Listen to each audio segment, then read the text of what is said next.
네, 여러분 안녕하세요. 가을바람입니다. 가을바람월드 제가 지난 5월 달에 한 열흘 정도 미국 출장을 다녀왔죠. 그래서 그때 제가 아이온큐 본사도 갔다 오고 뭐 실리콘밸리, 뉴욕, 오마이가 사는 버크셔 주주총회도 갔다 왔고 진짜 엄청나게 비행기도 많이 타고 왔다 갔다 하면서 이제 전인구 소장님이랑 정말 흥미진진하고 유익한 출장을 다녀왔습니다. 근데 제가 이제 한국을 뜨는 그 순간에 5불이었는데 아이언큐 주가가 제가 이제 출국했을 때 쭉 오르기 시작하더니 20불까지 올라가면서 이제 많은 구독자분들이 저보고 이제 미국으로 다시 나가달라. 그래야 아이언큐 주가가 오른다라고 말씀하시면서 제 출장이 되게 전설적이었다라고 얘기를 많이 하셨어요. 그래서 제가 내년 봄쯤에 한 번 더 미국 가서 이제 아이온큐 시애틀 공장 가는 걸 계획하고 있기 때문에 뭐 그거를 준비하는 차원에서 또 제가 미국 가서 배웠던 걸 다시 돌아보는 차원에서 미국에서 찍었던 영상들 중에 괜찮았던 것들만 이제 가져와서 이렇게 붙여놨는데요. 이제 한번 쭉 보시면은 제가 가서 어떤 것들을 배웠고 어떤 것들을 보고 왔는지 여러분들이 같이 느끼실 수 있을 것 같아서 좋을 것 같습니다. 그래서 한번 같이 시청해 보시죠. Mommy, locksmith 안 해. United and United Express.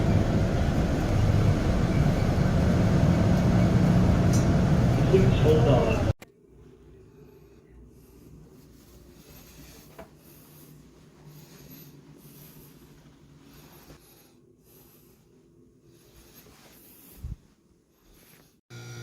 네, 굉장히 미국스럽습니다. 지금 조식으로 나오는 게 시리얼이랑 우유 하나. 우유가 굉장히 달다고 하시네요. 소장님 말씀으로는. 네, 그래서 이렇게 생겼고요. 바깥에 한번 봐보겠습니다. 자, 저희 모텔 외관입니다. 자, 소장님 저기 계시고 비가 조금 오네요. 진짜 한적한 미국의 소도시입니다.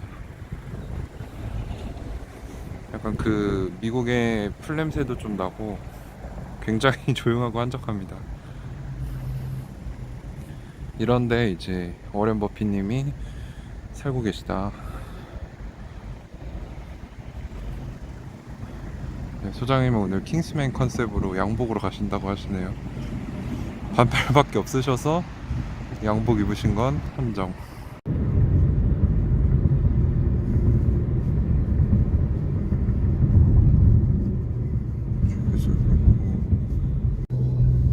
한번 갔다 와야겠네.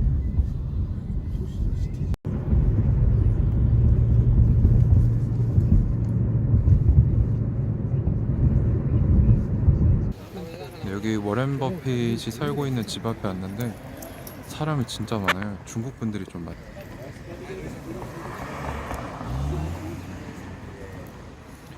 이제 중국 분들한테 워렌 버핏이 인기가 많다고 했잖아요. 저기가 이제 워렌 버핏이 실제로 사는 집이고 이렇게 이미 중국 사람들 위주로 상당히 많이 와 계십니다. 네, 전인구 소장님이랑 이제 아까 그 워렌에서 중국인 펀드 회장님을 만났어요. 그래서 제가 인터뷰 해볼까요? 그래서 한번 해보자고 하셔가지고 가가지고 제가 바로 들이댔습니다. 뭐 어디서 오셨고 뭐하냐, 왜 워렌 버핏한테 땡큐 워렌 버핏이라고 이런 카드 같은 걸 만들어 오셨더라고요. 큰 거를 현수막을 만들어서 왜 그러냐 했더니 자기가 중국에서 펀드를 운영하는데 이제 버크셔 주식을 넣어가지고 돈을 많이 벌었대요. 또 물어보니까 중국이 단타가 되게 심했는데 워렌 버핏으로 인해서 최근에 장기 투자와 가치 투자가 유명해져서 이제 중국인들이 부를 이루는데 도움을 많이 줘서 유명하다라고 얘기를 해주셔서 연락처도 받고 해서 유익한 인터뷰를 했고 한 30분 정도가 워렌 버핏 집 앞에 이렇게 서성이니까 안에서 막 마이크 같은 걸로 가던 길 가라, 나중에 보안 요원 같은 사람들이 와가지고 가시라고 그래서 해산을 했습니다. 지금은 이제 워렌 버핏의 집에서 버크셔 해스웨이 본사까지 길을 걸어가고 있는데 집들이 되게 고풍스러워요. 이제 저도 미국에서 한 4, 5년 살아봤지만 일반 서민집이 아니고 동네도 되게 조용하고 집들이 좀 깔끔하고 뭐 최신식은 아니어도 좀 고풍스럽습니다. 그래서 이런 동네에 사시는구나. 소장님 말씀 들어보니까 이제 저 집이 엄청나게 많이 오른 건 아니지만 이제 소중한 추억을 쌓을 수 있는 장소였기 때문에 산 걸 후회하지 않았다, 이사 가지 않은 거 후회하지 않았다, 이런 얘기를 해주시더라고요. 네, 그래서 본사까지 걸어가 보고 있습니다.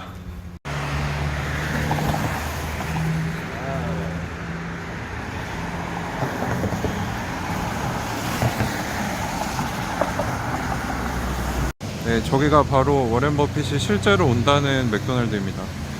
제가 가려고 했는데 촬영을 하지 말라 그래서 멀리서 이렇게 찍고요.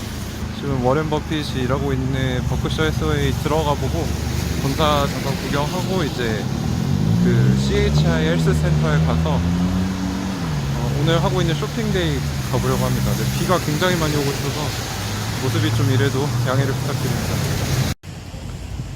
자, 여기가 워렌 버핏이 근무하는 버크샤이어 해서웨이 본사입니다. 이게 원래 젓갈색이었는데 최근에 색칠을 새로 한 것 같더라고요.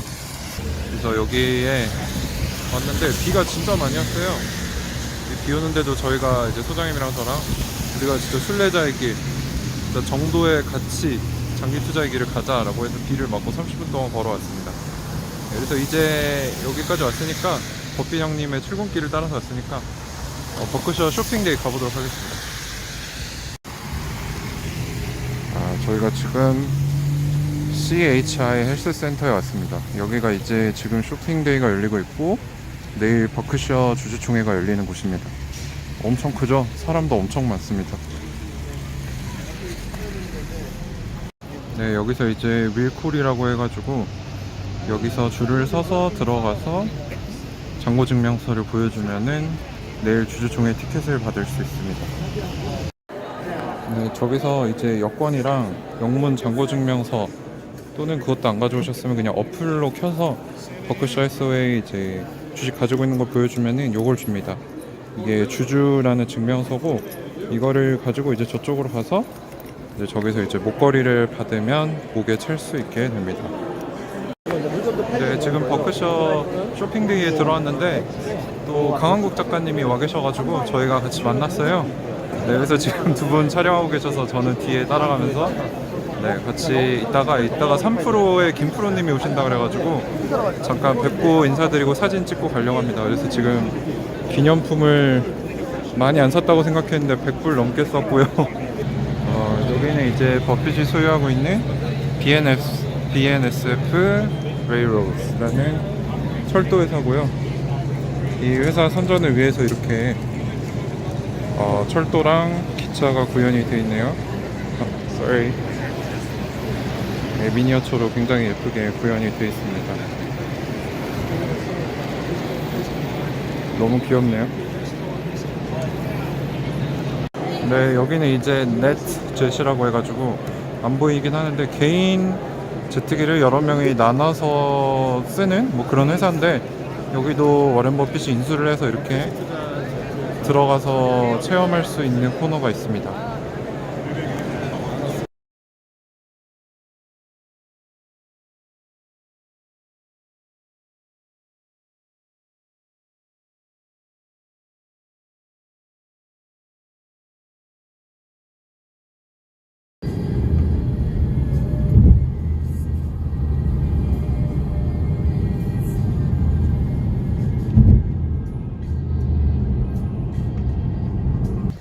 네, 저희가 이제 버크셔 주주총회에 들어가고 있습니다. 오늘 아침에 썰이 좀 많았는데요.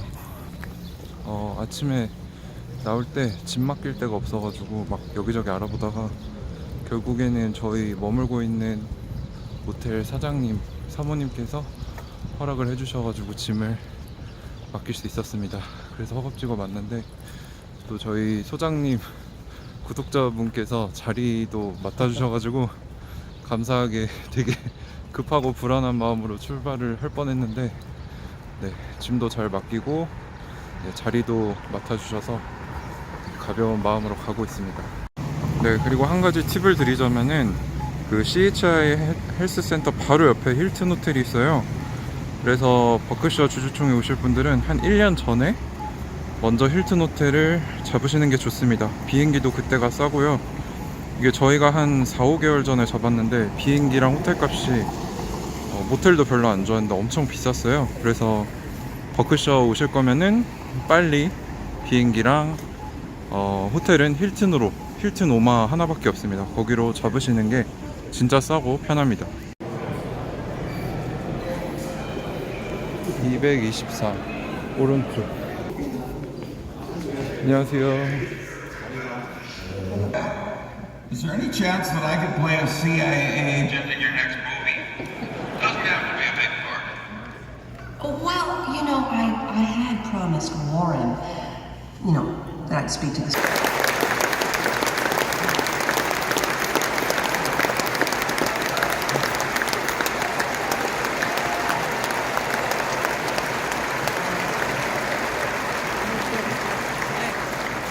Good morning. Good morning. And thanks for coming. Mama loves it. I love it. Charlie loves it. We're glad to have you here. We're going to make this preliminary before the questions very short because we want to get in at least 60 questions, half divided by the audience outside this. Comfortable with positions becoming a large part of his portfolio. For example, when they reach 25 to 35%. He mentioned that Apple is now 35% of Berkshire's portfolio and thinks that that is near a danger zone. Wonders if Warren and Charlie can comment. I'd like to make one comment first, but Charlie will come up with. Yeah, I know that.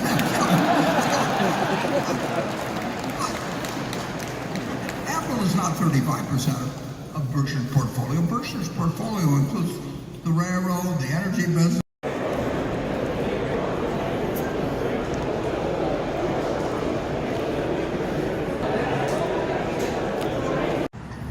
네, 이제 버크셔 주주총회 마치고 에어비앤비 숙소에 도착을 했습니다.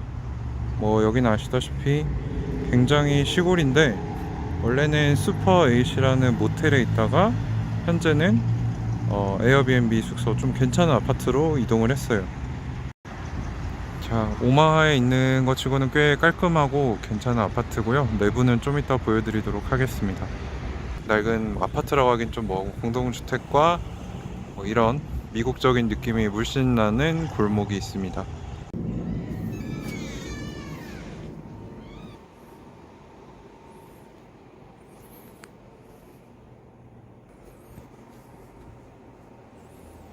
네, 잠깐 도로에 앉았습니다. 날씨도 좋고 미세먼지도 없어서 안에서 쉬기가 좀 아까워가지고 나왔고요. 오늘 주주총회 요약을 좀 드릴게요. 이제 전인구 소장님 유튜브에는 벌써 올라갔습니다. 짧게 10분으로 요약해서 올라갔는데 또 제 나름대로 제 생각을 담아서 한번 정리를 해보도록 할게요. 일단은 들어가면서 느꼈던 거는 축제다. 그리고 이제 워렌 버핏이 찰리 먼거랑 나오기 전에 뭐 초반엔 광고도 나오고 꽁트도 하고 뭐 예전 주주총회 하이라이트 같은 것도 좀 보여주더라고요. 그래서 되게 약간 공연 보는 것 같다는 느낌이 많이 들었는데 이제 축제다라는 느낌을 많이 받았고 이제 대부분 장기 주주들이죠. 이제 거기에 올 정도면은 그래서 이 회사와 주주들 간의 파트너십이 굉장히 끈끈하다라고 느껴졌고요. 같은 가치를 추구하는 공동체다. 한 길을 서로 신뢰하면서 걸어간다라는 느낌을 좀 많이 받았습니다. 그리고 이게 굉장히 흥미로웠던 게 워렌 버핏과 이제 찰리 먼거 둘이 포지션이 좀 달라요. 제가 처음에 모르고 갔다 좀 느낀 건데 먼거 같은 경우는 시크하고 잘생긴 차가운 뭐 약간 츤데레 큰형 같은 느낌이고 말도 되게 직설적으로 하시고 이제 되게 시크하세요. 근데 되게 웃겨요. 그러면 이제 먼거가 좀 센 말을 하면은 옆에서 이제 버핏이 형을 좀 커버해주는 이런 부드러운 말들로 옆에서 이렇게 수습하는 약간 착하고 귀여운 동생 같은 느낌입니다. 그래서 먼거 같은 경우는 젊었을 때 굉장히 핸섬하셨더라고요. 그래서 좀 여자들한테 인기도 많고 시크한 성격이고 이제 버핏은 돈은 잘 버는데 좀 웃긴 포지션 이런 느낌이었고요. 그래서 뭔가 긴 연극을 보고 나온 느낌 이런 느낌이 좀 들었습니다. 근데 이제 솔직하게 말씀드리면 저희가 한 9시쯤에 들어가서 거의 4시에 나왔어요. 그래서 한 7시간 정도 있었는데 좀 지루합니다. 굉장히 지루하고 이제 우리가 듣고 싶어하는 그런 좀 중요한 메시지들은 그렇게 길지 않아요. 사실 질문이 한 60개 정도 되는데 미리 세팅된 질문지로 하기 때문에 사전 조율된 질문들이고 이제 주로 50% 이상을 차지하는 거는 뭐 버크셔의 앞으로 방향 또는 자회사들이 앞으로 어떻게 뭐 그 경쟁사들보다 앞서 나갈 것이냐, 뭐 이런 되게 구체적인 얘기를 하는데, 저 같은 경우는 이제 버크셔 동향을 살피기 위해서 한 주만 산 주주였기 때문에 그런 부분은 딱히 귀에 들어오진 않았고요. 좀 중요한 질문들을 소개를 드리자면은, 첫 번째로는 이제 잘못된 투자 결정을 내려본 적이 있냐, 만약에 그렇다면 그걸 어떻게 우리가 막을 수 있냐라는 투자자의 질문이 있었습니다. 그래서 실제로 워렌 버핏과 찰리 먼거는 실수를 잘 인정을 하죠. 되게 겸손하다는 평을 많이 받는데, 감정에 휘둘리지 말아라 라고 얘기를 해줍니다. 이제 투자는 우리가 쉽게 결정을 내리지만 비즈니스 결정이라는 거죠. 사업의 결정이라는 겁니다. 그래서 우리가 쉽게 생각해서 결정해서는 안 될 문제다, 그리고 감정에 휘둘리면 안 된다라는 얘기를 해주셨고, 또 그것과 이어서 찰리 먼거 같은 경우는 무슨 얘기를 해줬냐, 부자 되는 방법은 굉장히 심플하다, 쉽다. 어떻게 하냐면 버는 것보다 적게 쓰고 톡식한, 이제 독한, 이거 뭐 쉽게 말해서 우리나라에서 얼마 전에 터졌던 그런 주가 조작 세력, 이런 돈을 쉽게 벌려는 이런 달콤한, 그리고 그 뒤에는 독이 숨겨져 있는 이런 투자나 그걸 유도하는 사람들을 피해라 라고 얘기했고요. 그렇게 하면은 부를 이룰 수밖에 없다 라고 얘기를 해줬고, 만약에 내 주변 사람이 나한테 이런 투자를 하게 한다거나 그런 쪽으로 유도를 하면 과감하게 손절해라 라고 또 되게 직설적으로 얘기를 해주셨습니다. 뭐 이거 외에도 공통된 주제들이 몇 개가 있었는데, 첫 번째는 이제 AI나 로보틱스 같은 게 요즘 많이 떠오르고 있죠.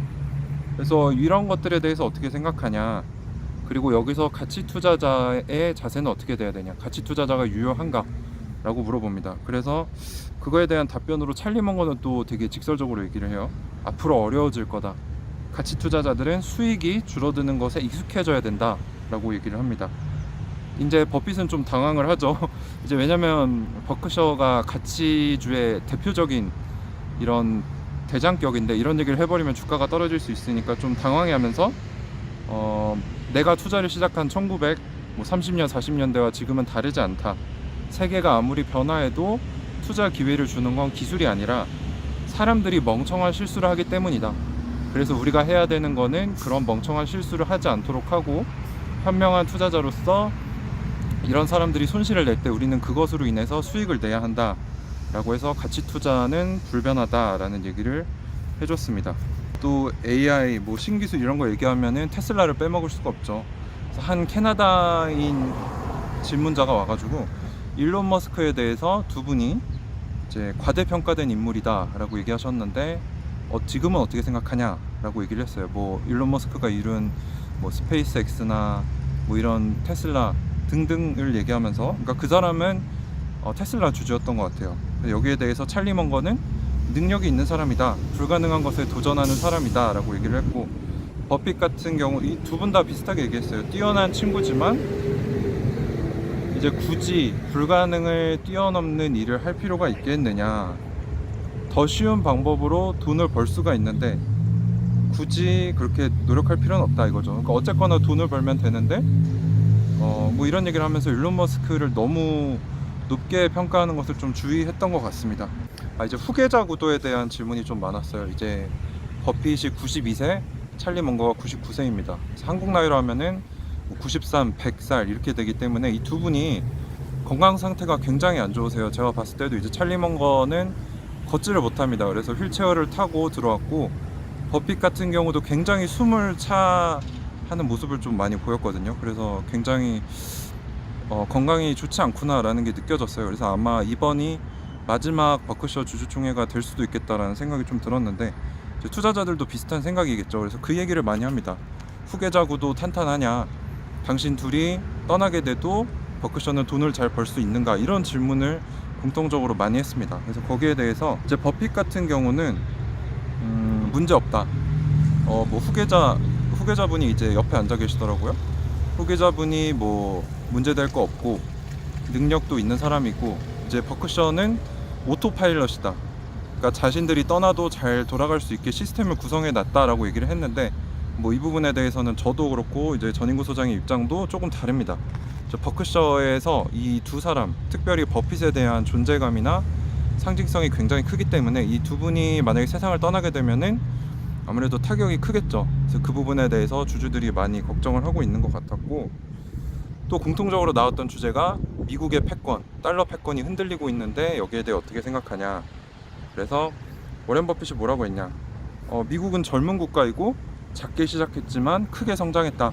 그리고 예전에 과거에 남부 북부가 나눠져서 시빌워 내전이 일어났는데도 잘 극복하고 성장했던 것 같이 지금도 미국은 잘할 것이다 라고 입장을 밝혔고요. 또 이제 또 다른 질문자는 미국의 빚이 지금 역대급인 31조 달러이다. 근데도 이제 연준은 인플레를 잡겠다고 하면서 달러를 계속 찍어내고 있다. 여기에 대해서 어떻게 생각하냐, 달러 패권, 그리고 이제 미국의 패권이 흔들리고 있는 거 아니냐라고 물어봅니다. 그래서 워렌 버핏이 뭐라고 하냐, 이제 파월도 이 부분에 대해 잘 알고 있는데 정책 결정자가 아니기 때문에 혼자서는 해결하기 어렵다는 거죠. 그리고 이제 세계에 두 개의 슈퍼파워가 있다. 중국과 미국이 있는데 이 둘이 전쟁이 일어나지 않도록 서로 잘 협력하고 이 긴장을 잘 풀어내야 한다 라고 얘기하면서 아무래도 그 두 지도자에 대한 지적을 좀 했습니다. 그리고 이제 찰리 먼거랑 버핏이 둘 다 공통적으로 얘기한 거는 우리가 달러를 찍어내서 지금은 빚을 막으면서 성장하고 있지만 이게 언젠가는 끝날 것이라는 거죠. 한계점이 올 때가 있을 거다라는 부분에 두 분이서 동의를 하셨기 때문에 이제 뭔가 미국에서 해결책을 찾아야 되지 않겠느냐 이런 얘기가 좀 나왔고, 일례로 이제 일본이 기축통화가 될 뻔했는데 잘못하면서 이제 플라자 합의를 당하면서 30년간 잃어버린 시간을 갖게 되죠. 그래서 그거를 얘기를 하면서 미국은 이렇게 돼서는 안 된다. 하지만 한계점이 있다라는 얘기를 합니다. 또 굉장히 좀 의구심이 들었던 부분이 한 투자자가 이제 얼마 전에 버크셔가 TSMC 주식을 굉장히 많이 샀는데 지정학적인 리스크 때문에 팔았다라고 했다. 근데 그 지정학적 리스크는 버크셔가 살 때도 존재했던 게 아니냐, 도대체 왜 팔았냐라고 물어보는데 버핏이 되게 어물쩡물하면서 대답을 잘 못합니다. 그래서 이제 우리가 생각을 해봤을 때는 이제 아무래도 버핏이 좋은 정보망을 가지고 있고 지금 현재 대만의 선거가 얼마 안 남았는데 지금 유리한 대권 주자가 중국 친중 성향을 가지고 있다고 합니다. 그래서 아마 그쪽이 당선이 되게 되면은 대만이 피 한 방울 흘리지 않고 중국과 전쟁 없이도 이제 중국과 흡사병 투표를 하지 않을까. 그래서 그거를 예측을 했기 때문에 버크셔가 TSMC 주식을 판 게 아니냐라는 추측을 좀 할 수 있었습니다. 그래서 이런 질문들을 통해서 많은 힌트를 얻을 수가 있었고요. 그래서 총체적으로 좀 생각을 해보면은 6시간 동안 앉아 있었는데 진짜 제가 방금 설명드린 이런 중요한 파트들은 한 20분이 안 됐던 것 같아요. 그래서 제 솔직한 총평으로는 굳이 여기까지 와서 볼 필요는 없다. 그리고 이 오마 음식이 그렇게 맛있는 편도 아니고요. 굉장히 짜고 기름지고 우리나라 입맛에 맞지 않습니다. 그래서 굳이 오지 않으셔도 될 것 같고요. 뭐 CNBC 같은데 라이브로 생중계하니까 그걸로 보셔도 되고, 아니면 이제 저같이 이 버크셔 주주총회를 다루는 유튜버들이 요약한 것만 보셔도 될 것 같다는 게 생각이고요. 어쨌든 저는 버킷리스트 중에 하나가 워렌 버핏과 찰리 먼거를 보는 거였는데 그걸 이룰 수 있어서 상당히 좋았고, 오늘 아침에 저희가 나오면서 짐을 맡길 데가 없었어요. 원래 그 주주총회 하는 데서 짐을 맡아주는데 이미 꽉 차가지고 짐을 맡기지 못했습니다. 그래가지고 겨우 호텔에 부탁을 해가지고 맡기고 나왔고, 원래 줄을 2시간 서야 되는데 2시간 서도 어차피 좋은 자리에 못 간대요. 그래서 좀 천천히 나갔는데 감사하게도 이제 전인구 소장님 구독자분께서 자리를 맡아주셔서 이제 워렌 버핏과 찰리 먼거의 옆 통수가 보이는 진짜 펜 던지면 닿을 거리였거든요. 그래서 굉장히 가까운 거리에서 볼 수 있었다. 근데 자리도 매우 불편하고 굉장히 사족이 긴 어떻게 보면 약간 자기들만의 축제라는 느낌을 좀 받아서 굳이 오지는 않으셔도 될 것 같고요. 그냥 이런 요약이나 생중계를 보시는 게 좋을 것 같다. 근데 뭐 저는 개인적으로 즐거웠지만 2번은 오지 않을 것 같습니다. 네, 그렇게 좀 정리를 하도록 하겠습니다. 감사합니다. 네, 여러분 안녕하세요. 가을바람입니다. 오늘 지금 오마하에서 아틀란타로 가는 중인데 이 미국인 친구들을 만나서 잠깐 인터뷰를 해보도록 하겠습니다. Hello guys. Could you introduce yourself briefly? Yeah, my name's Frankie. I'm an investor out of real estate investor out of Tennessee. Yeah, my name is Ernesto. I also am a real estate investor. I work with him out of Tennessee. Oh, okay. So why are you guys here? Came to Omaha for the Berkshire meeting. So how did you guys guys think about the conference? It was fun. It was my first time. I followed Buffett for a long time, and it was nice being able to be there in person and see a lot of like-minded individuals. And, I enjoyed it. I think it was good. These guys are still really sharp. The main reason I like to come is to meet people like you and network and meet other value investors. There was an interesting part where someone asked about the value investing. So Charlie said, get used to the profit getting decreased, right? So the value investing is over.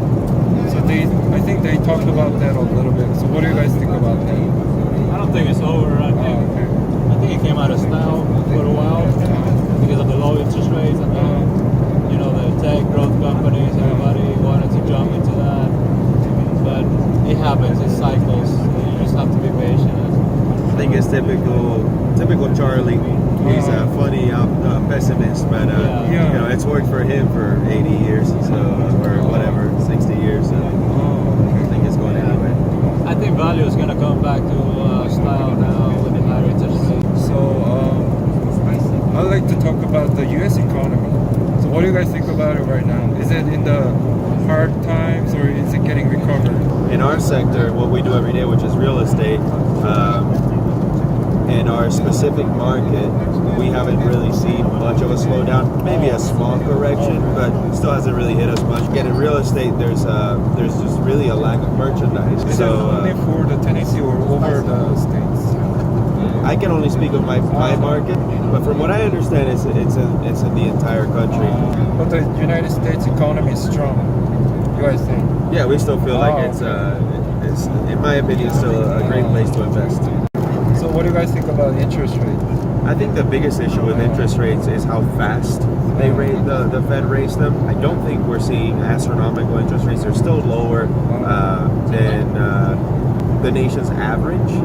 But of course, having had 2 years of basically negative interest rate, so low, there's an adjustment period. If they keep raising it at the rate that they've been raising it, I think that might cause an issue. But for the time being, I think it's okay. So Ernesto, do you think the stock market rising has started, or because we saw the COVID ended last Friday by WHO? They declared the COVID is over. Yeah. So what do you think of the stock market? Well, it's kind of hard to tell. I mean, nobody really knows. Yeah. And whoever tells you, you should run away from that person. Oh, okay. Until they know what's going to happen. But I think there's still a possibility that it's not over. The pain is not over. Even though we don't have COVID anymore, their interest rates just like oxygen for companies. We're already seeing a bunch of companies going under. We're seeing the banks, regional banks with a lot of exposure to commercial. But I think there's a possibility that there's more pain ahead. I would like to talk about the U.S. and China tension going on. Yeah. So what do you guys think about that issue? Is it threatening the dollar as a reserve currency? I mean, I think that question was asked.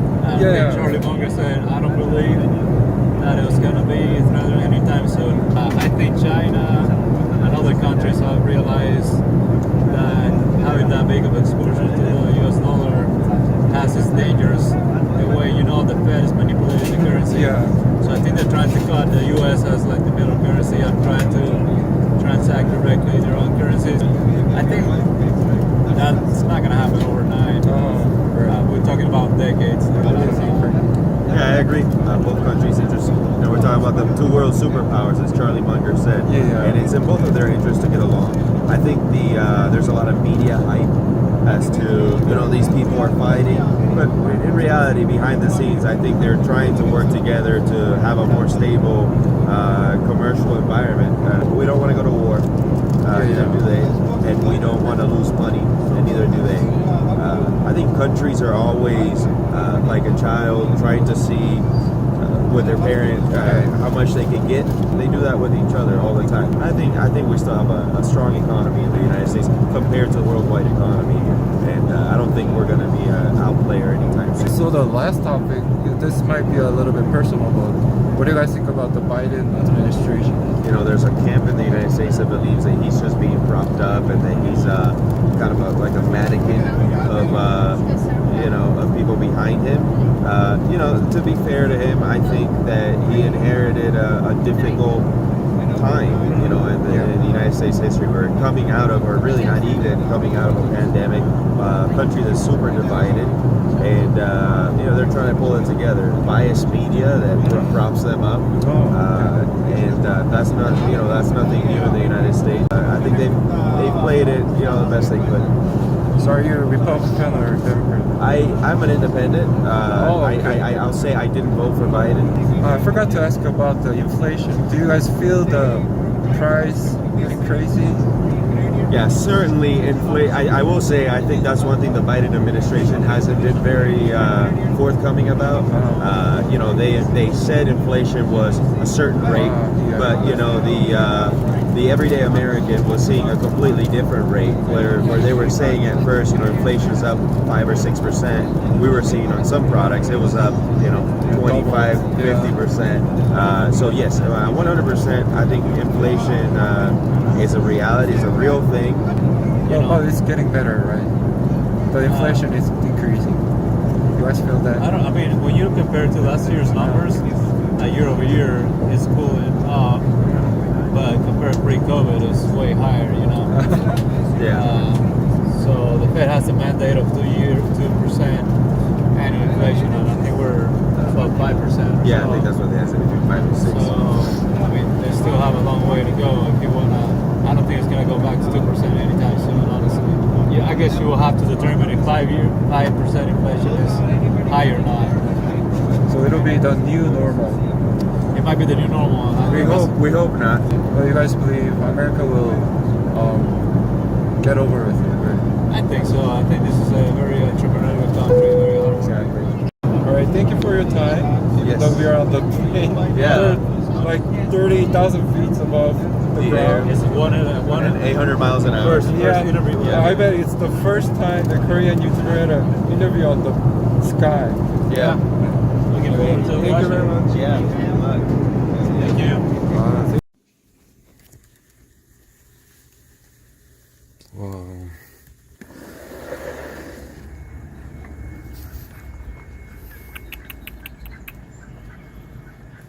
저희가 이번에 워싱턴 DC에 들어와서 공항 근처에 호텔을 한번 에어비앤비로 잡아봤습니다.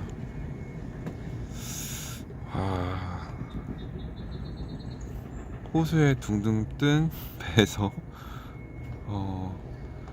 좋은 곳을 빌리긴 했지만 저희가 이제 각자 유튜브 작업하고 3시 반에 잤는데 바깥에 하나도 못 보고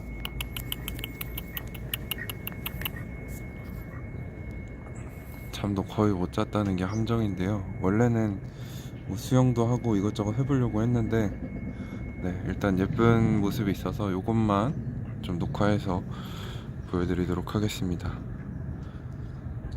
정말 좋네요. 또 여기 보시면은 워싱턴 DC 건물들이 약간 저런 스타일이더라고요. 다 유리가 다 통유리고 되게 모던합니다. 근데 여기만 그런 게 아니고 전체적으로 약간 신도시면 다 이렇게 지었더라고요. 그래서 건축 양식이 상당히 독특하다 라고 생각이 됩니다. 자, 이렇게 앉아서 일광욕 할 수 있는 데도 있고 한번 안에 보도록 하겠습니다. 이렇게 뭐 TV도 있고 조정관도 있고, 자, 여기 소파 2개도 있고요. 여기 이렇게 미니바도 있고 주방이 있습니다. 그리고 여기 이제 2층 침대 하나, 1층 침대 하나. 여기 이제 침대 하나 더 있고,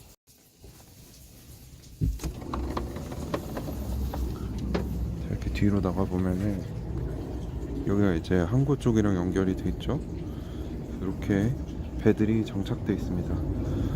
제가 진짜 좋아하는 게 미국 배들이 되게 멋들어지게 생겼어요. 최소 2층이고 다들. 여기 또 자, 선착장이 이렇게 되어 있고요. 자, 2층으로 한번 올라가 보겠습니다. 되게 좁은 계단이 있는데 이렇게 작지만 2층에 한 사람들 같이 앉아서 밥 먹을 수 있고 뭐 담소할 수 있는 공간이 있고. 자, 한 바퀴 돌아보겠습니다. 이게 워싱턴 DC입니다. 저쪽에 이제 공항이 있는데 거기서 한 택시 타고 10분, 15분 정도 걸렸던 것 같아요. 자, 저쪽 보면은 이제 고풍스러운 건물들도 있고요. 이제 미국의 수도이다 보니까 옛 건물들도 있고 이제 또 새롭게 지은 모던한 건물들이 같이 공존하는 그런 곳인 것 같습니다. 네, 여기는 이제 라이스바라고 해가지고 서브웨이 아시잖아요. 서브웨이처럼 음식을 자기가 이런 반찬들을 골라서 먹을 수 있게 해놨어요. 고르면 직원분들이 이렇게 맛있게 해서 주십니다.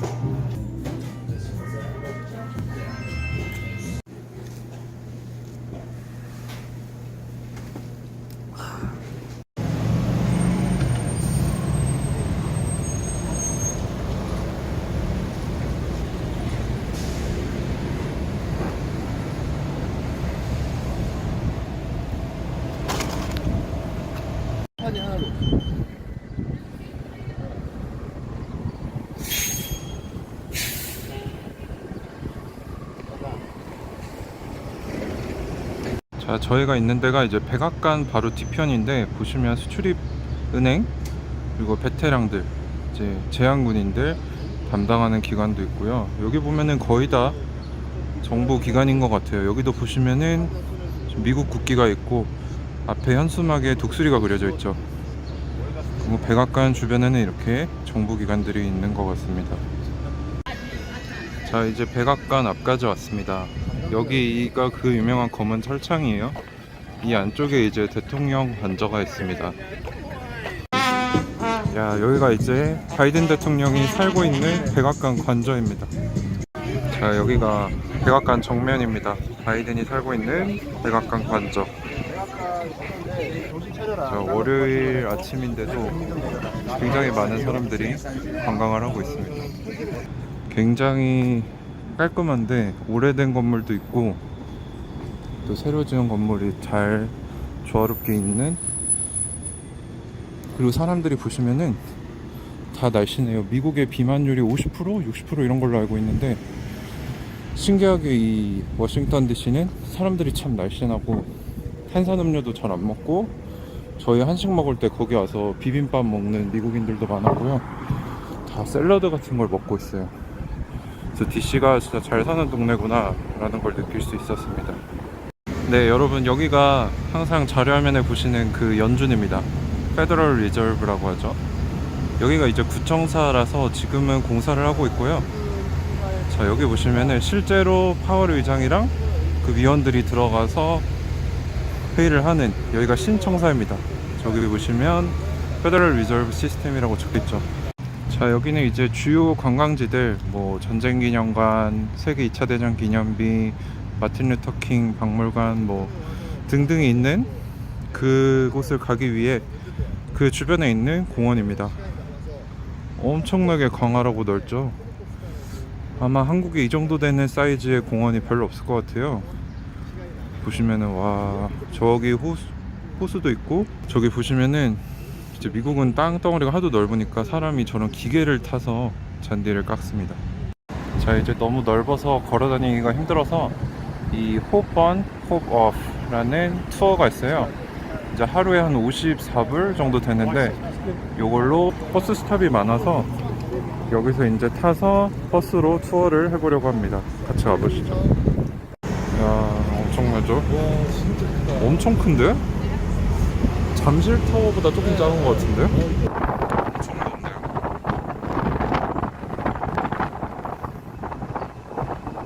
아, 저기 끝에가 이제 국회의사당이죠. 진짜 넓어. 와. 야, 여기 또 이렇게 푸드트럭이 한 10대가 줄지어서서 사람들이 사먹고 있네요. 이런 자유로운 분위기가 진짜 미국 아니겠습니까? 아, 다 푸드트럭이 규격이 다 똑같아요. 와, 한 20대가 쫙 서서, 와,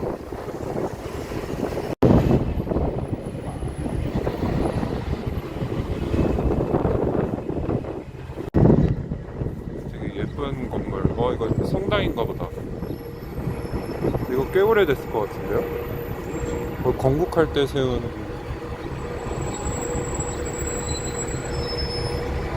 자, 여기는 이제 FBI 아시죠? 오픈업 FBI 하는 그 FBI의 본부라고 합니다. 엄청나게 크네요. 연방수사국.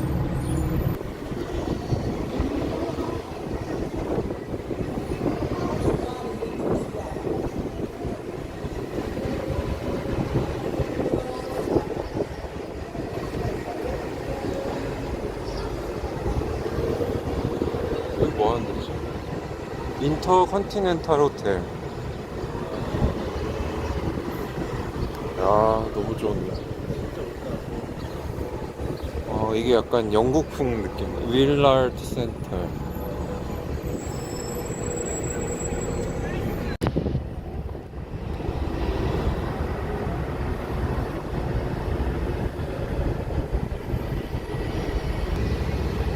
가장 미국스러운 모습. 문서고.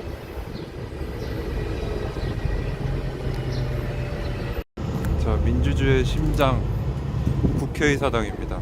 엄청 커요. 앞에 멋있게 호수도 있고, 우리나라 여의도 국회의사당의 한 사이즈가 한 10배는 되는 것 같습니다. 엄청 커요.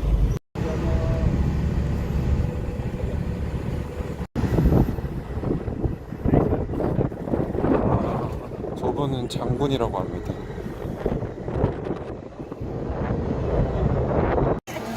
우주 국립박물관에 들어왔습니다. 안에 보니까 스타트rek에 나오는 엔터프라이소가 있네요. 자, 여기는 이제 우주박물관에서 항공 쪽. 위에 보면은 비행기가 떠 있습니다. 엄청나게 큽니다. 옛날 비행기라고. 네, 예전에 한 1차 대전, 2차 대전?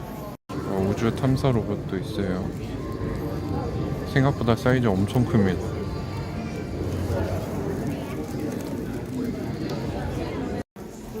이게 실제로 우주인들이 타고 달에 갔다 온 우주선이라고 하네요. 되게 작습니다. 엄청 좁아요. 폐쇄공포증 올 것 같은데. 자, 그리고 이게 실제 우주선에 쓰이는 로켓의 크기라고 합니다. 엄청나게 큽니다. 한번 들어가 볼게요. 어마어마하게 큽니다. 그리고 우주복. 네, 여기는 기념품 샵인데 이렇게 약간 철? 메탈로 만드는 피규어 같은 것도 있어요. 보시면은 뭐 우주선 발사대, 탐사 로봇들, 비행기 뭐 이런 거 저 어렸을 때 왔을 때 없었는데 제트기도 있고, 네, 이렇게 옷도 있고 뭐 기념품들이 많습니다. 자석도 있고.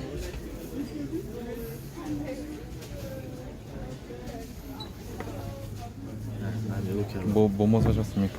드림라이너. 그리고 옷도? 스페이스 셔틀. 저희는 이제 아빠들이니까 애기들 입힐 우주 옷. 여기는 제퍼슨 메모리얼. 그래서 제퍼슨 대통령을 기리는 건축물이 있는 곳입니다.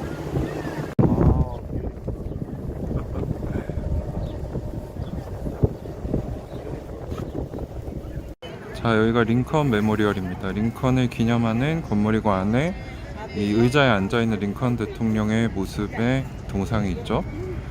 그리고 반대편으로 돌아보면은 엄청나게 큰 호수가 있는데 그 끝에 워싱턴 대통령 기념비가 있고, 그 뒤에는 국회의사당이 있습니다. 이렇게 한눈에 쫙 보이게 미국답게 엄청난 사이즈로 만들어 놨어요. 그리고 이제 저쪽에 백악관이 있습니다. 그래서 백악관에서 저쪽 보이게 해놓고, 저기서 이쪽으로 링컨 보이고, 저 워싱턴 기념비, 국회의사당, 그리고 이쪽으로 가면은 한국 참전 그 기념하는 그런 조각상들이 있습니다. 네, 여기는 한국전 참전용사 기념비입니다. 이렇게 우리나라를 위해 와서 싸워준 미군들을 본뜬 조형물들이 있습니다. 비가 왔었나봐요. 우비를 입고 있고 M1 소총을 들고 있습니다. 옆에는 보니까 무전기를 들고 있네요. 그 아마 등에 군장을 메고 있는 것 같고, 이렇게 또 이름도 모르는 나라에서 와서 싸워준 미국 군인들이, 뭐 미국인뿐만 아니라 수많은 국가들이 도와줬죠. 그분들의 희생을 잊으면 안 될 것 같습니다. 여기 보면은 이렇게 국기를 이렇게 조금 내려놓는 거는 조의를 표한다는 표시인 걸로 알고 있거든요. 그래서 여기서 잠깐 묵념을 하고 가도록 하겠습니다.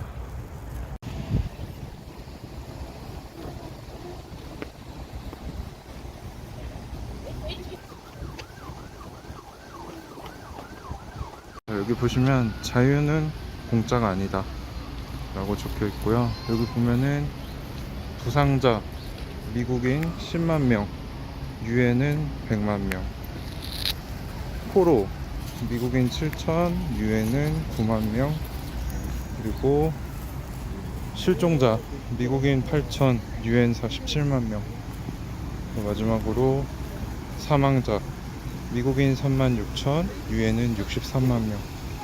이렇게 우리나라를 위해 와서 싸워주신 분들이 있다는 게 감사합니다.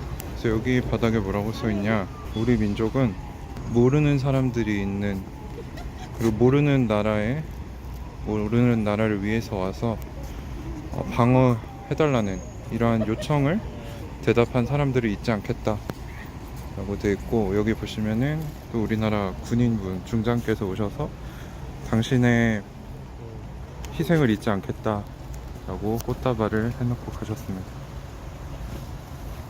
네, 여러분 안녕하세요, 갈바람입니다. 방금 막 아이온큐의 CFO인 토마스 크레머님과 이제 파이낸셜 플래닝의 바이스 프레지던트이자 IR 담당자인 조던 셰피로, 이 두 분과 이제 전인구 소장님까지 해서 4시 식사를 마치고 왔습니다. 그래서 한 2시간 반 정도 식사도 하고 뭐 와인 한 잔도 하고 디저트도 같이 먹고 했는데 굉장히 유익했고요. 또 친밀해질 수 있어서 되게 좋은 시간이었는데, 어떤 얘기를 했는지 이제 제 기억에 남는 선에서 좀 정리를 해서 남기려고 합니다. 원래는 라이브를 하려고 했는데 지금 제가 에어비앤비에 와 있거든요. 근데 주인이 연락이 안 돼요. 와이파이가 안 된다고 연락을 드렸는데 안 돼가지고 지금 어쩔 수 없이 영상으로 남깁니다. 그래서 일단은 되게 괜찮은 고급 레스토랑, 이탈리안 레스토랑으로 초대를 해주셔가지고 갔는데, 이제 저희가 드레스 코드 같은 게 있는 식당인지 몰라가지고 그냥 편안하게 입고 갔어요. 그래서 좀 당황을 했었는데, 어쨌거나 만나서 이제 어떤 얘기를 좀 했냐, 일단 제가 궁금한 질문들을 좀 드렸어요. 제일 중요한 거 몇 개만 말씀을 드릴게요. 일단 첫 번째로는 그 NEA랑 구글의 주식 숫자에 대해서 정확히 파악하기가 어렵다. 특별히 NEA 같은 경우는 지금 뭐 맨 위에 NEA 자체가 있고 밑에 한 6, 7명이 나눠 갖는 뭐 이런 구조로 보여지는데, 이거 공실 우리가 해석하기가 어려운데 정확히 어떻게 된 거냐라고 물어봤거든요. 근데 그 디테일에 들어가기보다는 이제 토마스 크레머 CFO님이 뭐라고 하셨냐면은, 그게 중요한 게 아니고 보통 벤처 캐피탈리스트, 이제 NEA 같은 기업들 같은 경우는 상장하지 않은 비상장 기업의 주식을 사서 상장하면은 수익을 보고 나가는 게 통상적이다. 근데 지금 NEA 주식이 얼마가 됐든 남아 있는 거잖아요.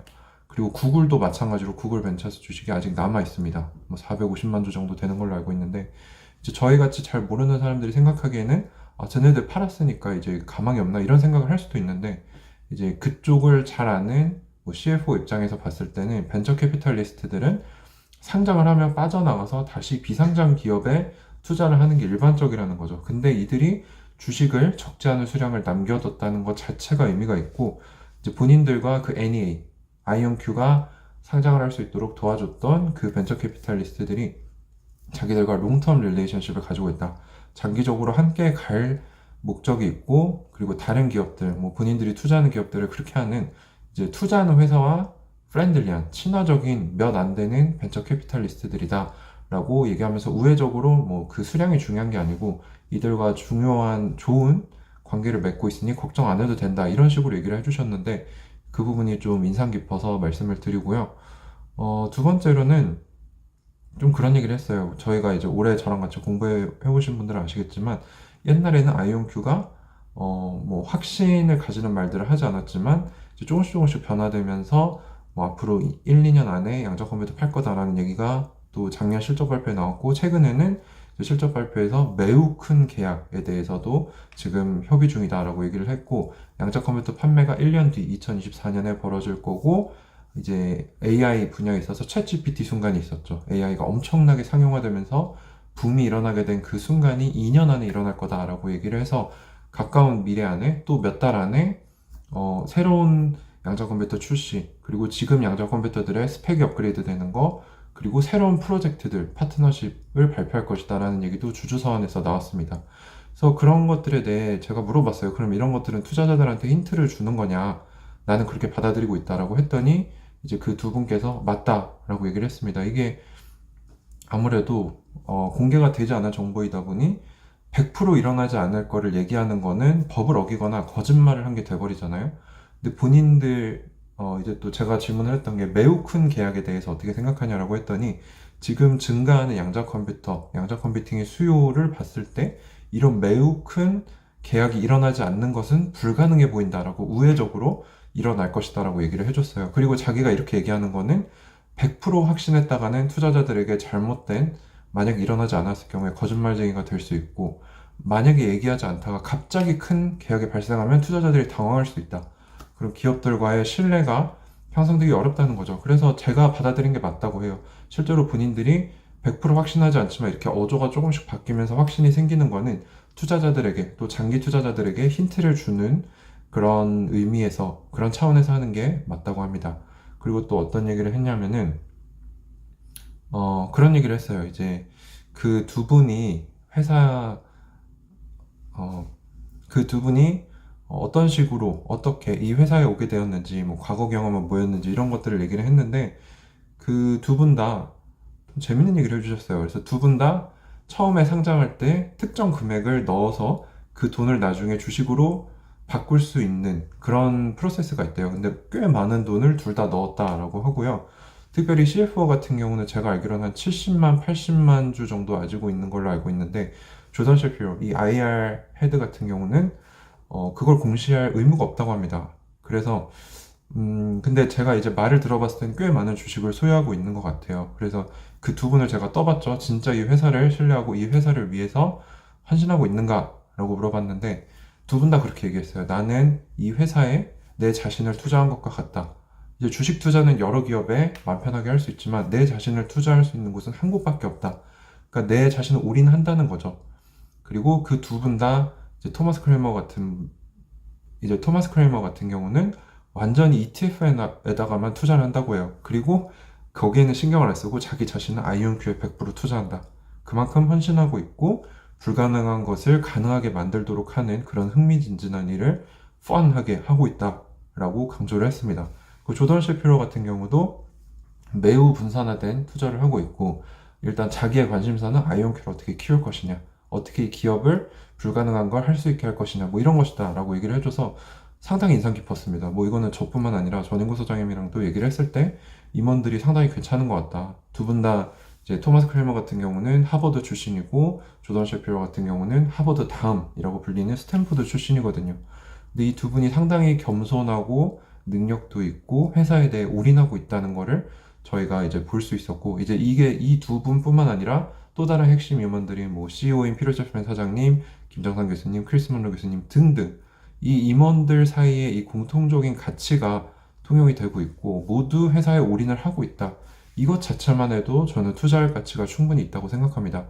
이제 우리가 얼마 전에 한국에서 봤듯이 이런 주가 조작 세력들 또는 주주들의 뒤통수를 치는 이런 나쁜 기업들이 우리나라에, 뭐 세계에 많겠지만 우리나라에 특별히 더 많은 것 같습니다. 왜냐하면 그런 법적인 규제가 세지 않고 정치권이나 이런 것들과의 결탁이 있기 때문에 더 그게 심한데, 저는 이제 임원들을 만나봤을 때 그들이 깨끗한가, 그들이 능력이 있고 주주들과 신뢰관계를 형성하고자 하는가, 그리고 회사에 올인하고 있는가, 이것만 확인이 돼도 투자할 가치가 충분히 있다고 생각을 합니다. 그리고 거기다가 그들을 든든하게 뒷받침해주는 장기적인 관계를 가져가는 벤처 캐피탈 회사도 있고 NEA가 있고 또 우리가 있잖아요. 우리가 이제 제가 그 얘기를 했어요. 처음에 어떻게 아이온큐를 알게 됐는지도 얘기를 해줬고, 이제 지금 우리 장기주주 커뮤니티가 한국인 숫자만 4,000명이 넘고 우리가 보유하고 있는 주식이 제가 추산하기로는 2천만 주에서 3천만 주 정도가 됩니다. 참고로 한국인이 아이온큐 주식을 가지고 있는 게 거의 6천만 주가 돼요. 전체 비중의 30% 정도 됩니다. 근데 그 중에 절반은 우리라고 생각을 하시면 됩니다. 그래서 그 얘기를 해주면서 우리가 이렇게 크지만 제가 얼마 전에 오마하에 가서 버크샤이어 해스웨이 주주총회를 보고 왔잖아요. 거기를 보면은 버핏 그리고 버크셔 그리고 이 주주들이 함께 서로를 신뢰하면서 같이 성장하는 그런 장기적인 모습을 볼 수 있었는데 저는 우리가 그걸 만들어 가고 있다고 생각을 합니다. 그 버크셔 장기 주주들이 바로 우리고요. 그 버크셔가 아이온큐가 될 거라는 거죠. 그래서 우리는 제2의 워렌 버핏 그리고 그들이 되고자 하는 게 저희의 목표입니다. 그래서 우리가 그런 모습을 추구하고 있다라고 얘기를 하고 우리는 아이온큐가 잘해낼 것을 믿고 당신들을 지원하고 있다라고 했더니 거의 토마스 크레이머 CFO님은 잠시 말을 잇지 못하면서 거의 눈물을 흘리려고 하셨어요. 그래서 뭐 저희가 항상 저희끼리 얘기하고 인터넷으로 온라인으로 이렇게 그들한테 전달을 하긴 했지만 오늘 이 저녁 식사를 한 2시간 반 정도 진짜 시간 가는 줄 모르고 이런저런 얘기들을 했고 또 이제 전인구 소장님이 하고 싶은 질문도 드리고 같이 얘기를 하고 안면을 쌓고 이런 얘기가 있었는데 정말 좋았습니다. 그리고 이제 아이온큐 제가 아직은 2명의 임원밖에 보지 못했고 내일 아침에 이제 아이온큐 공장 투어도 하고 양자 컴퓨터 실물도 보고 이제 임원들과 Q&A 하는 거를 또 녹화를 해서 여러분들한테 전해드릴 텐데 아직까지는 이 기업에 투자할 만한 이유가 충분히 있고 투자하지 않을 만한 또는 투자를 포기할 만한 이유는 없다라고 보여집니다. 뭐 물론 제 개인적인 생각이고요. 그들이 꿈꾸는 거는 지금 양자 컴퓨팅 시장은 요만하지만 앞으로 이만해질 거다. 그리고 본인들이 1위다 라는 그 믿음과 그 자신감을 가지고 있다는 것을 제가 확인을 했기 때문에 앞으로 더 열심히 모니터링하고 또 그 임원들과도 소통을 할 겁니다. 또 그 얘기를 해줬어요. 한국인들이 아무리 어떤 기업을 좋아해도 그 기업들을 이제 이 주주들을 대표해서 가서 이들과 함께 교류하고 이들과 친분을 쌓고 이게 같이 성장하는 버크셔의 그 모델을 가져간 적은 뭐 우리나라도 없고 아마 세계 어디에도 없을 겁니다. 그래서 저는 얘기를 했어요. 우리는 역사를 쓰고 있다. 너희들은 이제 기업으로서 양자 컴퓨팅 역사를 쓰고 있지만 나와 우리 커뮤니티는 버크셔 주주들처럼 또 워렌 버핏처럼 우리들만의 역사를 쓰고 있으니 같이 갈 길을 가면서 우리가 함께 성장해서 같이 성공하자 이런 얘기를 했습니다. 네, 그래서 참 즐거운 시간이었고요. 뭐 이리저리 두서없이 말씀을 드리긴 했는데 여러분들한테도 저의 진심과 저의 생각들이 잘 전해지고 우리가 같이 한 커뮤니티가 돼서 저 선한 부자들 그리고 버크셔와 같은 그런 워렌 버핏 같은 사람들이 되었으면 좋겠습니다. 네, 여기서 이제 마치도록 하겠습니다. 감사합니다. 가을바람이었습니다. 네, 저희 이제 아이온큐 임원분들과 Q&A 시간을 가지려고 합니다. 이제 중간에 계신 분이 이제 피터 제프맨 사장님, 그리고 오른쪽에 계신 분이 토마스 크레이머 CFO시고 이제 이쪽에 계신 분이 졸던 셰프리오 이제 IR 담당자이자 파이낸셜 플래닝 부사장이시고 이제 여기 다 아시는 김정선 교수님 CTO시자 공동 설립자시고요. 크리스 먼로 교수님은 이제 오늘 다른 일정이 있으셔서 못 오셨다고 합니다. 그래서 오늘 한 40-50분 정도 사전 그 질문지로 Q&A 세션을 가지도록 하겠습니다. The first question that we have is, will IonQ's QPU networking prototype, which contains the photonic interconnect, would be released to public on this year? If not, when can we expect that to happen? Yes, so we currently do not have any public timeline for release. These are definitely we're working on these new technologies that will get us to scaling. Because I'm pretty sure I saw the timeline somewhere on the news, but it wasn't official. Yes, we're actively working on it. Okay. Now. So very actively working on that particular piece. And the second question we have is recently ChatGPT is getting a lot of attentions. So can quantum computer be utilized in this AI field? If yes, how and when do I think that to happen? Peter, that's your... Yeah, that's fine. So we think so. Of course, you never know until you actually do it. Yes. But that's an area we're also investigating right now. We just came out with a paper, our first kind of effort. We started on working on NLP and AGI Yes. about a year ago. So a little bit before the chat GPT kind of craziness. But there's lots of reason. We already knew that that ML was going to be strong on quantum. And of course, if you look at what it is OpenAI has done, it's using, you know, large models, large language models, and we think that those will work fairly well on quantum computing. There might be other approaches also besides generative AI to solve this problem. Maybe quantum is actually more natively like the way human brain works. So maybe there's some other solutions to solve that problem. And I think one of the things, even Sam Altman, he came out and said these ChatGPT type models are extremely resource intensive. Right? It's a huge model, need a lot of data to train, and I think what I read that he indicated that the next generation of ML will have to become more efficient in order to yield more power.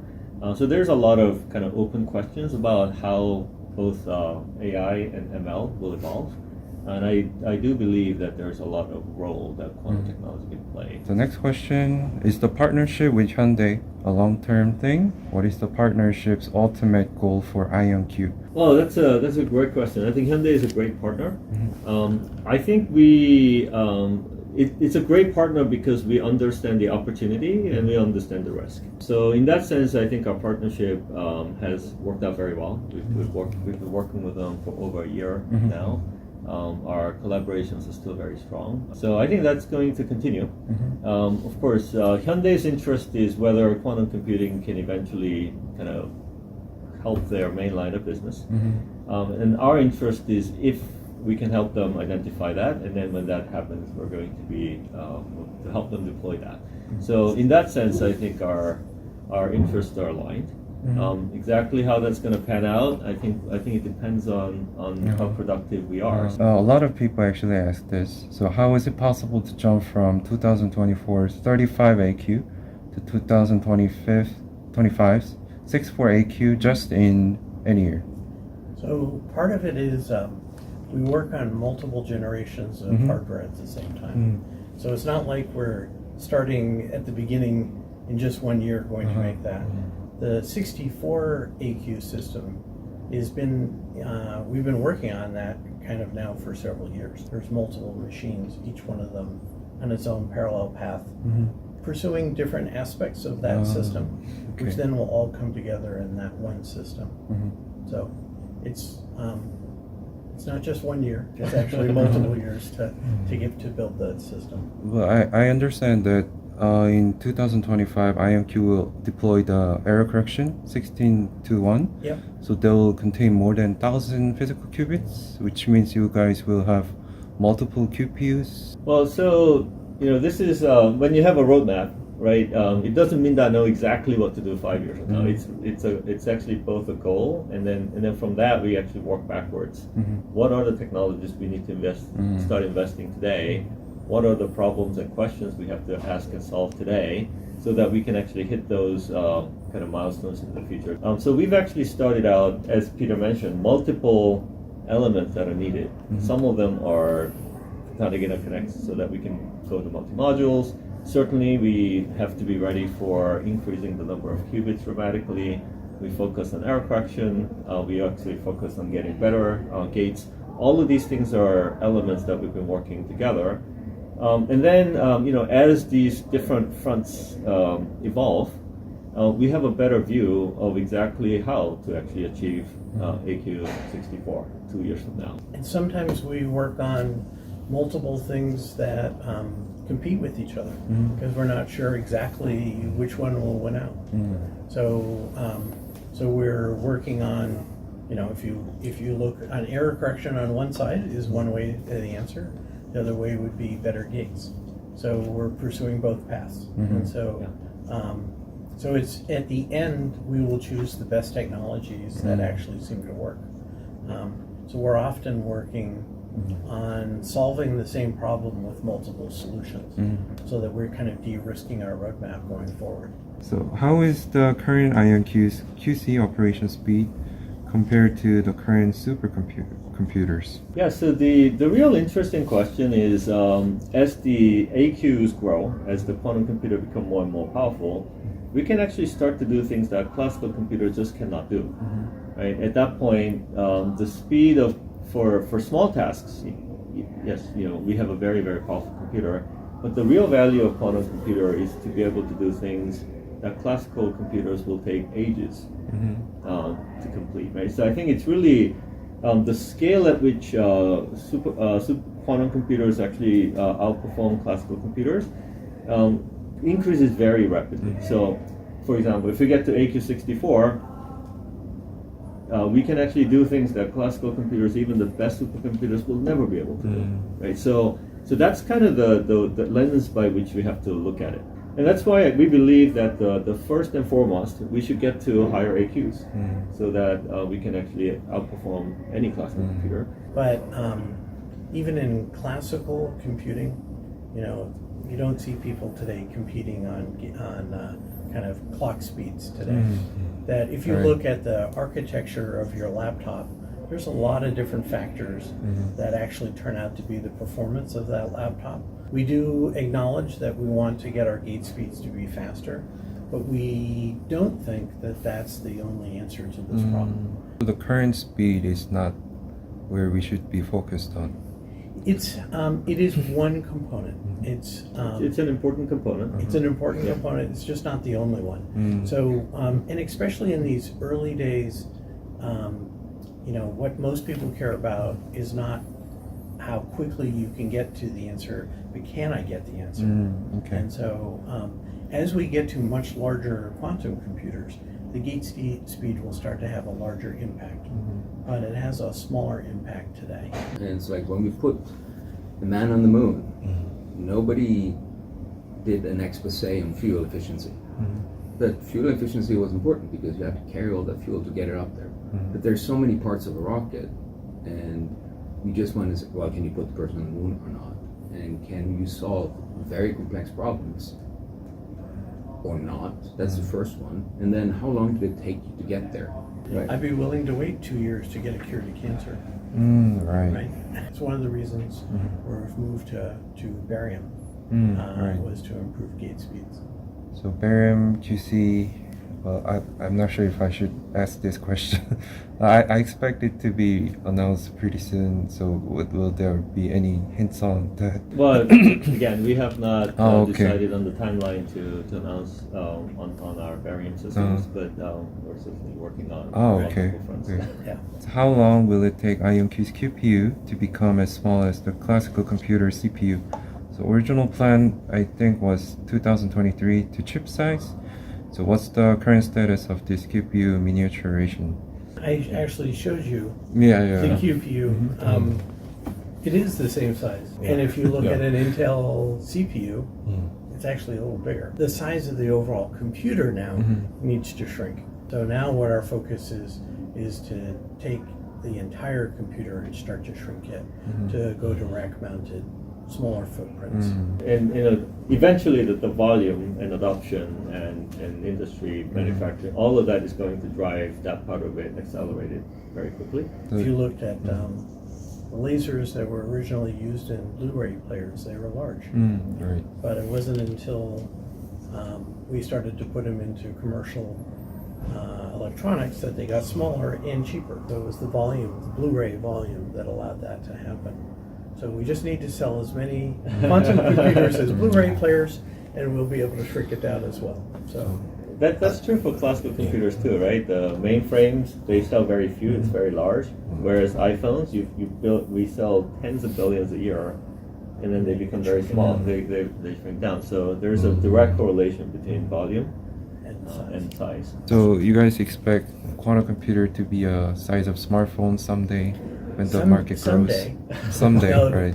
Probably not next year. Right. Microsoft produced a video for the Xbox. Yeah, I actually saw that. Yeah. Video, and it showed a little Xbox, and it was supposed to have a QPU. Yes, right. Like all these technologies, they're all going to shrink. Yeah, I mean, even these guys. If we go back, to the 70s and 80s, and say, yeah, you're gonna have this like amazing device that is more powerful than this amazing, the biggest mainframes. Everybody will be carrying into their pockets. I don't think too many people saw that coming. So when you think about the first computers, they were big. And they're big because you took parts that were used elsewhere and you put them together and you made a computer. And those parts were just big elsewhere. That's what we're doing. We're taking standard parts. They're standard lasers and they're big because in an industrial environment, you don't necessarily care about size. But once you start caring, then it starts happening with just more applications and more usage. All right, we'll move on to the financial question. So, is there any update on the financial roadmap that implies IonQ will turn to profitability in terms of net income in 2025? Since IonQ will be selling the quantum computers from 2024, which will generate huge revenue, as I believe. What do you think, Thomas?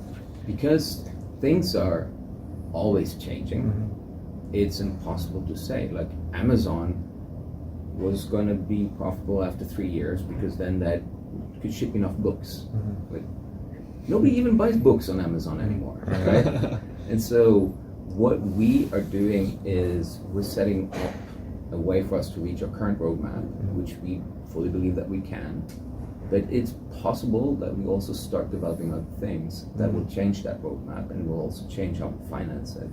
But nothing has changed in our financial outlook. We're very comfortable with where we are. We are the best capitalized quantum computing hardware manufacturing company in the world by a long stretch.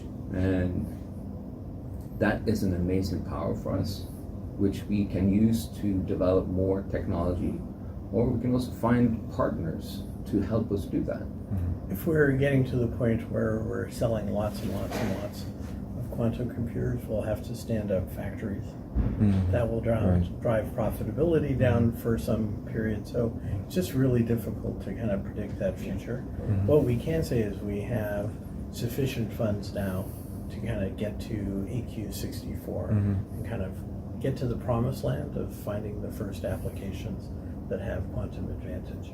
I guess people wanted to know that the financial roadmap was established 2 or 3 years ago, and now you guys are talking about QC sales. So people wants to know if the revenue will be happening a lot faster than the previous outlook. Well, so far it's been already happening a lot faster than we originally predicted. So we kind of expect that to continue. So what is the total estimated number of employees that will be working in the manufacturing facility in Bosel? I think it will be a function. These manufacturing, it's a function of volume. Right? If we have a lot of orders, then we'll be making more. If we don't have orders, so it's a bit of a chicken and egg. it's a bit of a variable there. We need some infrastructure to do that, but exactly how we ramp up depends on kind of our business growth. So I don't think we have an accurate number. I think the 40 to 60 is kind of what it takes to build the infrastructure. Okay. People wants to know what is the product that will be produced in Bosel first. Will it be Aria or Forte or new generation of QC? Will that be answerable? It'll be a new generation of QC. Oh, not Aria or Forte? No. Okay, that's interesting. And people wanted to know, could you be a little bit more specific on the numbers of the 9 figures that we talked about from occurring from selling the QC, because the number range is really wide. Is you asking the question, how much are they? Is that? Yes. We don't publish prices on it, Okay. but you should think expensive. Again, I think we speculated that if the demand pick up quickly, we get to nine figure bookings sooner than we expected. Over a series of years. Yeah, and we are well on our path to do that. As we've seen, there's a lot of interest in purchasing full systems. Usually, you can think of a quantum computer as selling in the multiple of tens of millions of dollars. Okay, I guess people... Each one's quite significant financially. At this stage of computing, of quantum computing, we're not just making iPhones and they're all the same, they're standardized and have one price. Right. Every single computer is slightly different from the next, and we tailor them to the individual needs of the customer. And that means that we also like to have the opportunity to price them slightly differently so that we can give the customer what they want. He wants to know about IonQ's cash will that be more focused on used on the production or on the development? The answer to that is yes. to both. We have to do both. Both Ah. are very, very important. Like we need to spend a lot of money on development because we need to continue to produce new generation of PC. We're not where we want to be. At the same time, we also want to produce computers for our customers to use and buy. And the two complement each other nicely. Right. Because the production side is looking at making it more stable and smaller. And then one of the interesting things about photonic systems is as you shrink them, they become better. And so, so we have two different teams. Kind of, they have different goals, Right. but at the end, it turns out both teams are actually working on producing better quantum computers. And I can imagine in the future that the production side of the house is working on producing manufacturable, easy to produce, and some of those technologies come back to the engineering side. And so we have kind of transfer of technology between the two teams going back and forth. I guess he wants to know whether the cash, do you guys have enough cash to We do. build the profitability? Yeah, no, we have more than enough cash to kind of Yes. get to where we need to get to. Yeah, if we need more cash to produce more computers for customers, that's a good thing. Yeah. Right. Even if you have to wait to receive the cash because the customer said I will pay on delivery, you can finance that. And so those are good problems. I take those problems any day. Yeah. We have sufficient cash to get to profitability. All right. And the last question is for Peter. What is your management philosophy? People wants to know that. Ooh, geez, that's a good question. Tough question, right?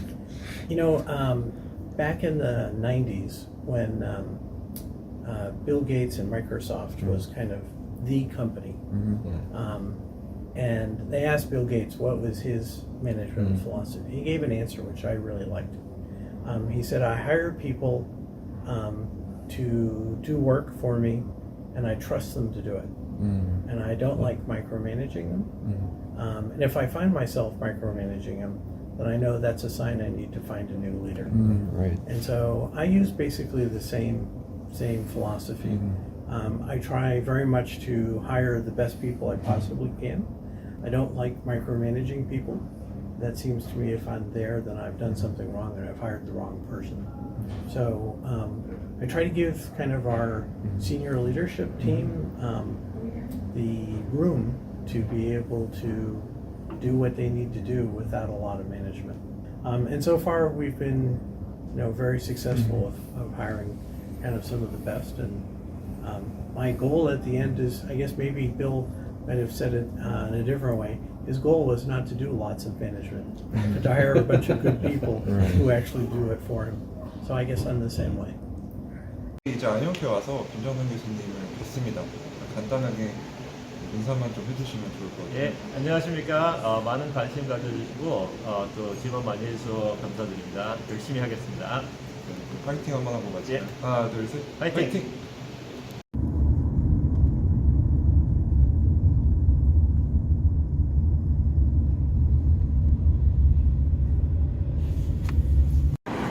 자, 여기는 뉴욕입니다. 주인분이 되게 안전한 동네라고 하셨는데 주인분 키가 2m가 넘고요. 몸무게도 최소 한 150kg는 돼 보이더라고. 뭐 너한테는 안전하지 우리는 잘 모르겠다 그랬습니다.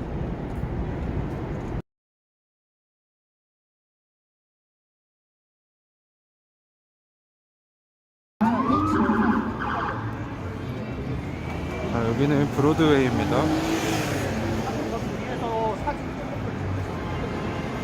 자, 유선아님이랑 전인고 소장님이랑 집에 돌아가는 중. 아침이 굉장히 분주하죠.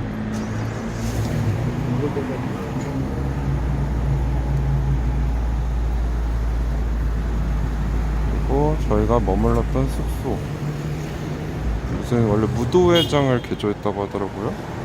평수가 한 100평이 넘는 것 같습니다. 되게 좋았어요.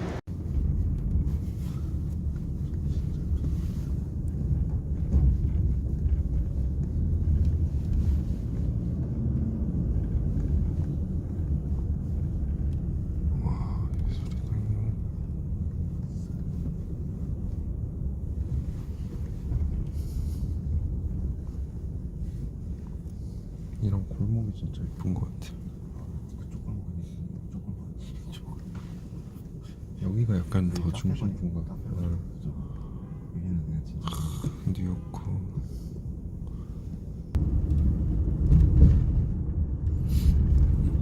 여기 이제 은행가 JP가 같이 있어.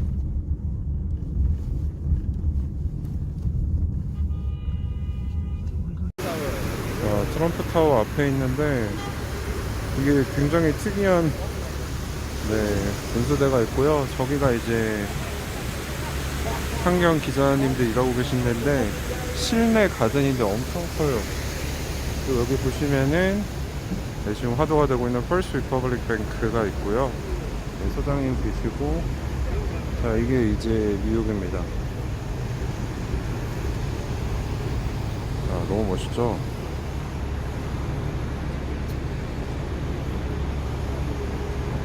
이렇게 큰 빌딩들이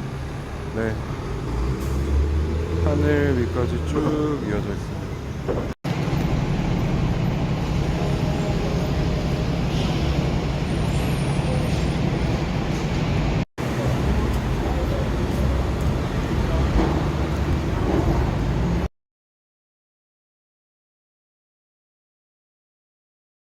자, 환경 기자분들, 환경 글로벌 마켓 라이브 중이십니다. 여기가 아까 말씀드린 트럼프 타워 옆에 있는 실내 가든이에요. 보시면 위에가 지붕이 막혀 있습니다. 엄청나게 큰 가든이 실내에 있어요. 이런 게 뭐 한국에도 곧 생기겠죠? 건물이 어마어마하네요.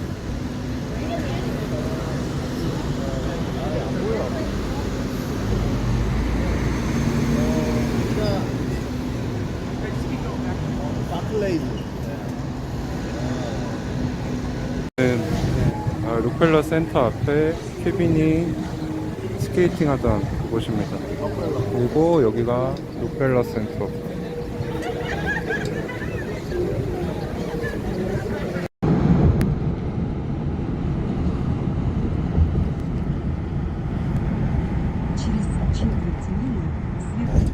저게 브루클린 다리.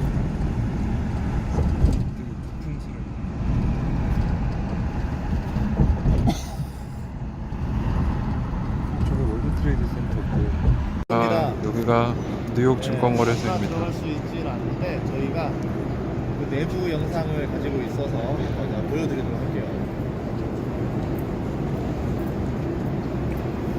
월가로 가보겠습니다. 월스트리트입니다.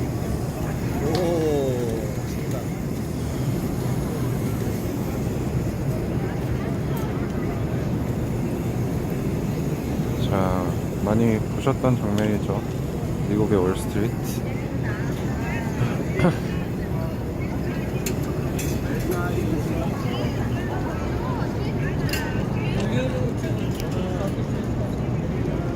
월스트리트에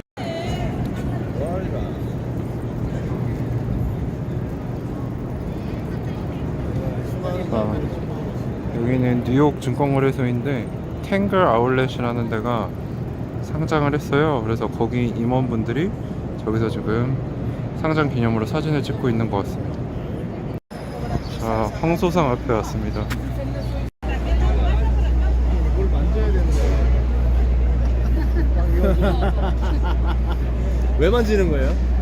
만지면 뭐 부자가 된다는 그런 속설이 아들 있나 낳는 봐요. 게 아니고 네. 외국인이 아들 낳고 싶어 하진 않겠지. 저희 황소가 또 그 증시가 오를 때 상징이니까.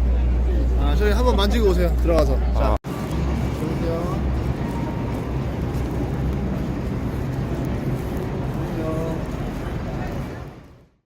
자, 인앤아웃에 왔습니다. 캘리포니아의 명물. 밤에도 사람이 이렇게 많습니다.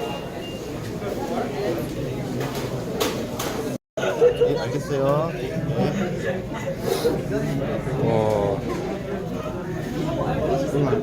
사진 찍게. 모르겠지. 이거구나. 젠슨 형님이 계신 엔비디아 본사. 와, 되게 탁 트여 있네.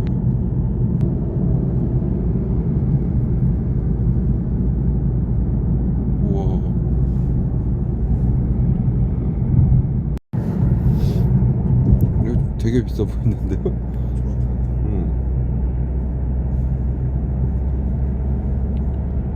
여기가 빅테크 댕기는 한국 사람들이 많이 사는 아파트.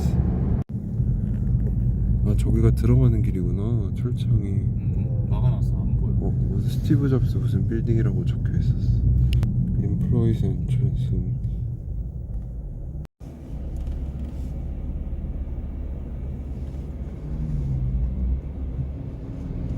애플 본사.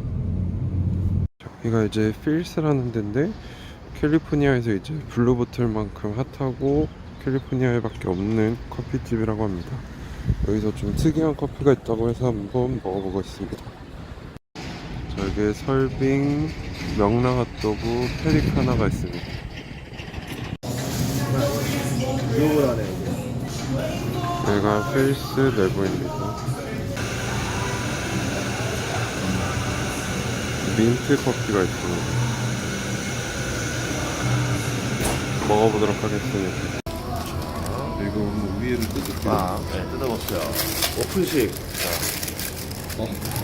야, 대한민국 최초, 최초는 아니겠구나. 시나몬롤. 그리고 초콜릿. 빵, 이게 민트. 그리고 이게 뭐야? 모카 테슬라. 이게 로제.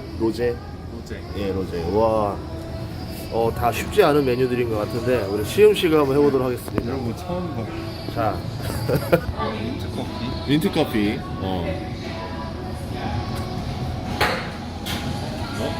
맛이 아직 안 섞이지 않았어? 섞였어?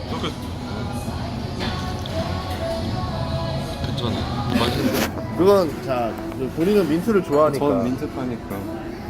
근데 이게 여기서 아까 메뉴 넘버 원이더라고요.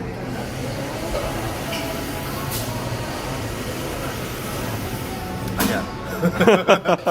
맛이 표현이 안 된다. 로제 소스 그거 얘기하는 거예요? 아, 로제 맞아. 화장품 냄새 나는. 약간 딸기 우유랑 커피가 섞인 맛인 거야.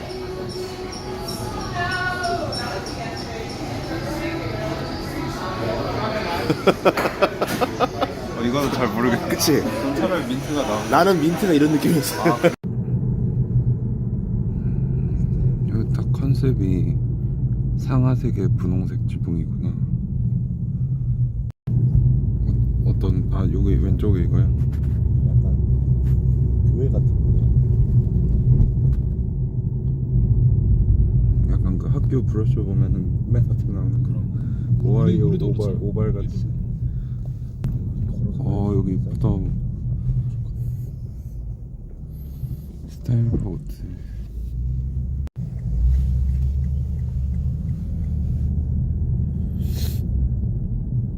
오피스가 되게 올드하네 느낌이.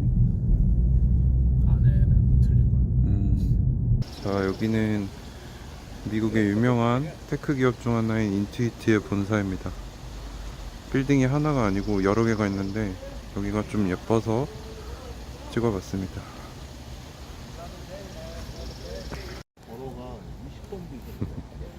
자, 보시면 빌딩 넘버가 있는데 14번까지 있습니다. 여기가 빌딩이 본사 하나가 아니고 빌딩이 여러 개로 나뉘어져 있어요. 그래서 이렇게 넓게 예쁘게 풀들도 해놓고 조경도 해놓고, 아 진짜 한국에서 보기 힘든 광경이네요. 여기는 시그니처 컬러가 파란색인가 봐요. 직원들 농구 배구 코트도 있고. 농구공 하나 있으면 보여줄 수 있는데. 자, 인투잇이라는 미국의 상당히 유명한 테크 기업인데 여기 이제 지인분이 초대를 해주셔서 들어왔어요. 그래서 이렇게 굉장히 한국 회사와는 다른 분위기입니다. 뭐 오늘은 AI 쪽 무슨 행사가 있다고 해서 준비 중이신 것 같은데 우리가 아는 그런 대기업의 모습과는 많이 다르죠. 굉장히 자유롭고 이제 지인들 오면 밥도 준다고 합니다. 미국 테크 기업이 이렇게 생겼다. 자, 이게 실제 오피스입니다. 무슨 놀러 오는 데가 아니고요. 진짜 인투이트 직원들이 일하는 건물 내부입니다. 촬영을 허가를 받았고요. 보시면 무슨 강당 같이 생긴데 뭐 여기 앉아서 자유롭게 일하고 뭐 무대에서 행사도 하고 네, 저기 안쪽에 이제 오피스 공간이 있는 것 같고요. 이제 편하게 앉아서 얘기할 수 있는 데도 있고, 네, 이렇게 컨퍼런스 룸도 있습니다. 자, 이렇게 스낵바가 있어요. 근데 이게 다 무료입니다. 뭐 시리얼 같은 것도 있고 견과류도 있고 밑에 보면은 과일도 있고요. 이런 식으로. 그리고 안쪽에는 작은 회의실들이 많고 정해져 있는 자리가 없어서 아무데나 앉아서 일을 할 수 있다고 합니다. 자, 인투잇의 식당입니다. 이렇게 메뉴가 있고, 뷔페식이네요. 이게 올라갈 수도 있고, 고추장 치킨, 고추장 토fu. 와, 한국 음식도 있네. 아, 비비밥 거기네요. 그 사장님. Excuse me. 피자도 여러 종류가 준비가 되어 있네요. 와, 아까 보신 것 같이 비빔밥도 있고 이렇게 샐러드도 있고, 와, 너무 잘 돼 있습니다. 이 회사 오고 싶네요. 자, 이렇게 음료수도 엄청나게 많은데 이게 다 공짜입니다. 와. 자, 날씨가 너무 좋아서 이렇게 바깥에 나와서 먹습니다. 완전 천국이 따로 없죠. 저기 안쪽은 이렇게 카페테리아고. 존슨 JJ. 신기하네. 한국인들이 또 저거 되게 좋아하거든요. 수소 연료 에너지. 마이크론 본사.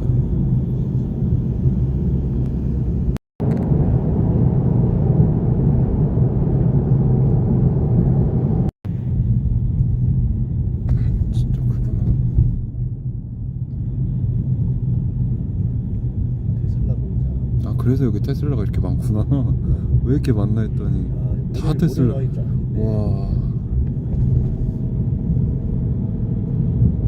파킹랏이 테슬라로 꽉 차 있어.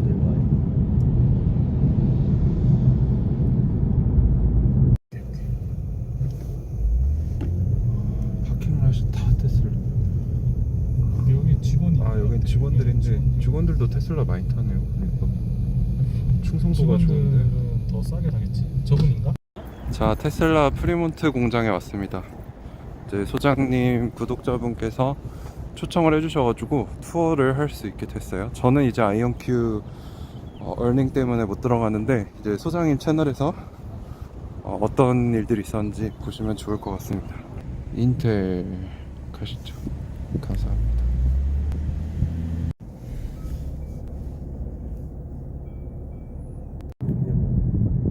그때랑 지금이랑 다른 게 뭐가 있냐 이제 얘기하고. 여기는 샌프란시스코 스테이크하우스입니다. 이제 지인이 되게 괜찮다고 해서 1시간 반 동안 운전해서 왔습니다.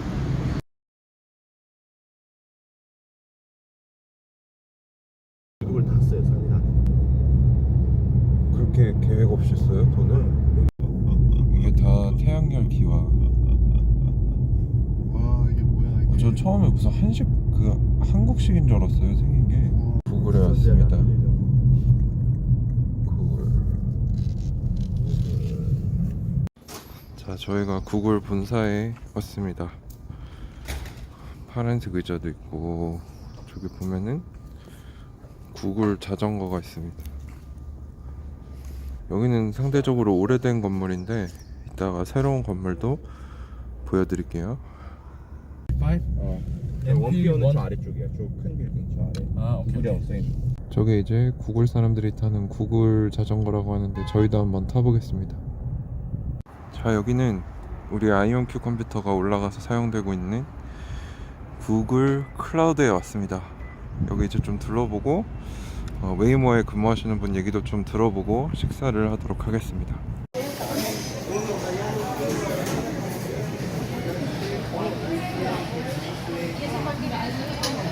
미국에 이런 거 있어요. 스파 와터이라고 해가지고 과일이나 야채를 넣고 그걸 물에 담궈서 먹는데 주스보다 더 달지 않아서 좀 맛있거든요. 이런 게 한국에 들어오면 좀 대박이지 않을까 생각이 들었습니다.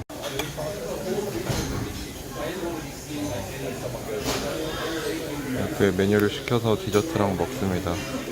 여기는 본인이 키우고 싶은 거 있으면 키울 수 있는 텃밭이 있고요. 지금 구글 건물 위입니다. 구글 클라우드. 건물 안에 이렇게 농구 코트가 있어서 직원들이 농구도 합니다. 진짜 신기하죠? 생각보다 커요. 건물입니다. 지금 공원이 아니고요. 자, 이렇게 러닝머신 하면서 일할 수 있는 공간도 있고, 여기를 보면은 안에 간단하게 게임할 수 있는, 스트레스를 풀 수 있는 공간도 있습니다.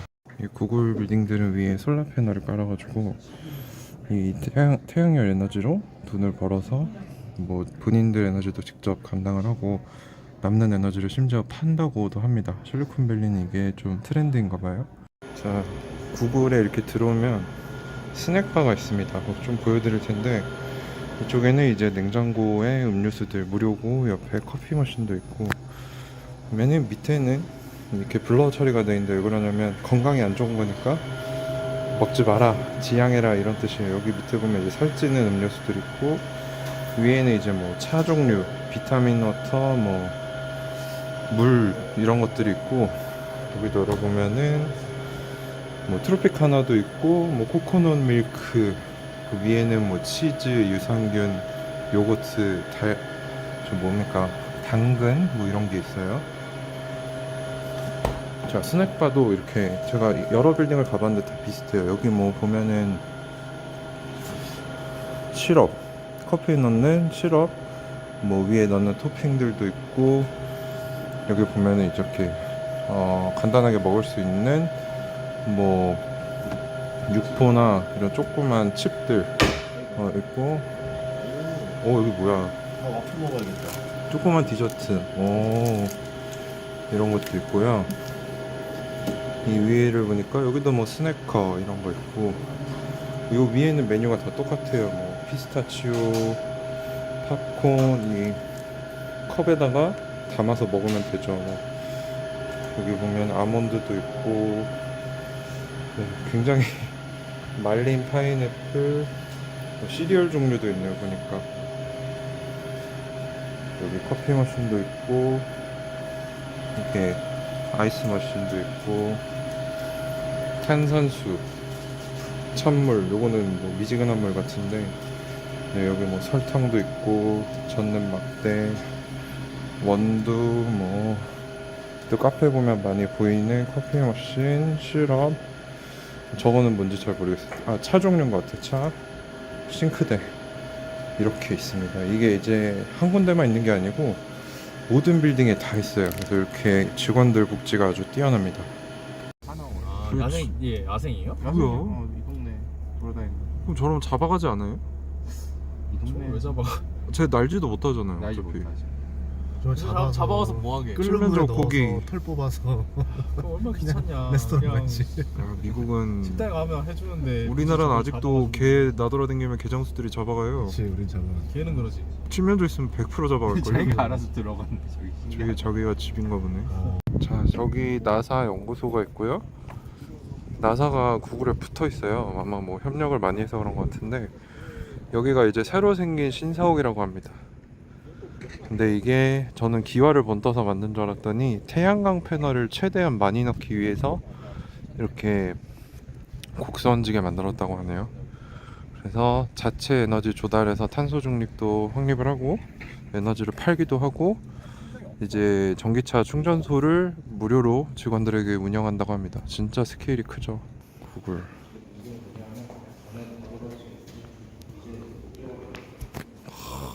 멋있다. 엄청 크네.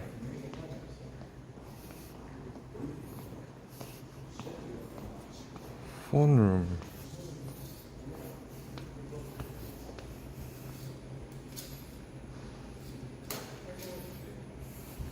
여기도 카페같이, 저기도 구글 직원과 지인들은 무료겠죠. 여기 신기한 게, 이런 물에다가 뭐 복숭아, 뭐 라즈베리, 여기 보시면 뭐 수박, 그리고 방울토마토, 이런 향을, 코코넛도 있네요. 이런 향을 첨가해서 0칼로리인데 그냥 물이 아니라 약간 과일 맛이 나는 음료가 되게 인기인 것 같습니다. 이거 아마 한국에 들어오면 대박이 날 것 같네요. 여기는 이제 산의 식당.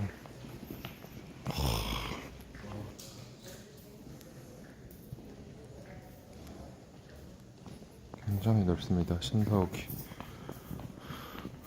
저기는 약간 안마의자 같은 것도 있고, 저기서 미팅도 하고.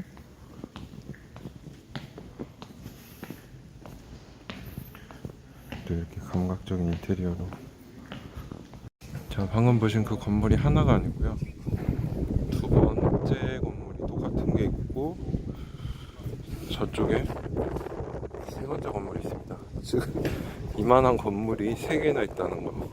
자, 여기는 자전거를 타고 들어올 수 있다고 합니다. 무슨 쇼핑몰 같은데 보시면 페달 파크라고 해가지고 구글 직원들이 이제 자전거 타고 들어올 수 있다고 합니다. 근데 지금 타는 분은 안 보이네요. 여기도 아까 그 빌딩처럼 엄청 넓습니다. 구글 자전거도 이렇게 전시를 해놨네요. 약간 시그니처인 것 같아요. 이렇게 멋진 조형물도 있고, 여기 쇼핑몰 공항 아니고요, 구글 신사옥입니다. 자, 저기는 구글 직원들이 단기적으로 머물 수 있는 호텔이라고 하네요. 그리고 여기는 이렇게 구글의 시그니처 마크가 있고, 뒤에 이렇게 신사옥이 이렇게 있습니다. 진짜 멋있죠?